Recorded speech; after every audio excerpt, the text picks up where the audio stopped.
আসসালামু আলাইকুম। দেখুন আমার ছেলে দরজা খোলা পেয়ে লিফটের দরজা খোলা পেয়ে এমন জোরে দৌড় দিয়েছে সে লিফটে উঠতে গিয়ে পড়ে গিয়েছে।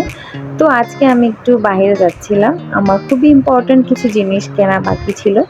আর সেগুলো অনেক দিন থেকেই কেনা বাকি, যাবো করে যাওয়াও হয় না। আর আসলে আমার টুইনস বেবি হওয়ার কারণে আমার বড় মেয়েটাও ছোটই, যার কারণে আমার খুবই বাসা থেকে কম বের হওয়া হয়। মানে কারো হেল্প ছাড়া এখন বলতে গেলে আমি বাসা থেকে আর বেরই হতে পারি না, যার কারণে আমার হাজব্যান্ড বাসায় ছিল। বললাম যে প্লিজ প্লিজ প্লিজ আমার খুবই প্রয়োজনীয় কিছু জিনিস, সেগুলো আমার কাছে প্রয়োজনীয় বাট ওর কাছে মনে হয়েছে যে অতটা না হলেও না, কারণ ওগুলো হচ্ছে লিপস্টিক, হেয়ার ব্যান্ড, ব্লাবলা এরকম টাইপের কিছু জিনিস। তো আমি যেহেতু মিরপুরে থাকি, আমার বাসা মিরপুর, তো আমার বাসার খুব কাছে হচ্ছে মিরপুর হোপ মার্কেট। এই জন্য ভাবলাম হোপের গলিতেই যাই। কেন জানি এই জায়গাটা আমার অনেক বেশি ভালো লাগে। আর অনেক ছোট্টবেলা থেকে আমি এখানে আসি, আমি যখন কলেজে পড়ি তখন থেকে এখানে আসি।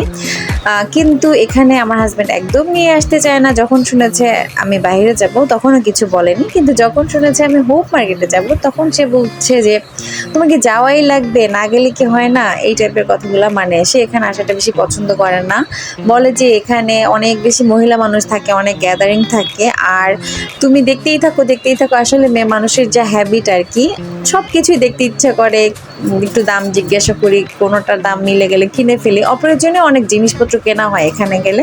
তো আসলে আমি গিয়েছিলাম কিছু লিপস্টিক কিনবো, হেয়ার ব্যান্ড কিনবো, তারপরে বাচ্চাদের জন্য টুকটাক প্যান্ট কিনবো, টি শার্ট কিনবো, আর এগুলোর জন্য আসলে যাওয়া হয়েছিল। তো আমি ফার্স্টে এসে আমার লিপস্টিক, হেয়ার ব্যান্ড, যা যা প্রয়োজনীয় জিনিস ছিল আমি সব কিনে ফেলেছিলাম। তো আমার বাচ্চাদের জন্য প্যান্ট, টি শার্ট এগুলোও কিনছিলাম ঘুরে ঘুরে। আসলে এখানে প্রত্যেকটা জায়গায় মানে আমার মনে হয় খুবই রিজনেবল প্রাইসে জিনিস বিক্রি করে, যার কারণে অনেক কিছু একসাথে কিনে নিয়ে আসা যায়। আর এখানে কম বেশি সব কিছুই পাওয়া যায়, বিশেষ করে মেয়েদের সমস্ত কিছু এখানে খুব সহজেই কিনতে পাওয়া যায়।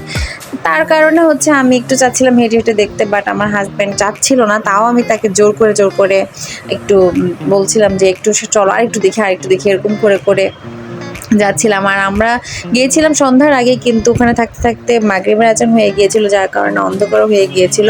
আমি চাচ্ছিলাম আরেকটু আমি চাচ্ছিলাম যে আরেকটু দেখি কিছু কেনা যায় কিনা। এখানে কাঁচের জিনিসগুলো আমার ভালো লাগছিল, বাট এগুলো আসলে আমার প্রয়োজন নেই। কম বেশি সবার বাসায় কাঁচের অনেক জিনিস থাকে, প্রয়োজন থাকলে হয়তো আমি কিনে নিয়ে আসতাম। তো আমার হাজব্যান্ড দেখলাম আমার জন্য একটা স্যান্ডেল কিনে আনলো।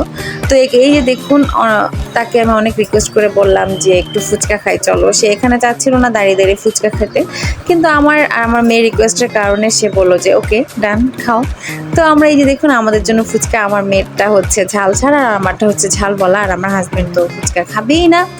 তো এই তো আমাদের ফুচকা খাওয়া শেষ করে বাসায় চলে যাব।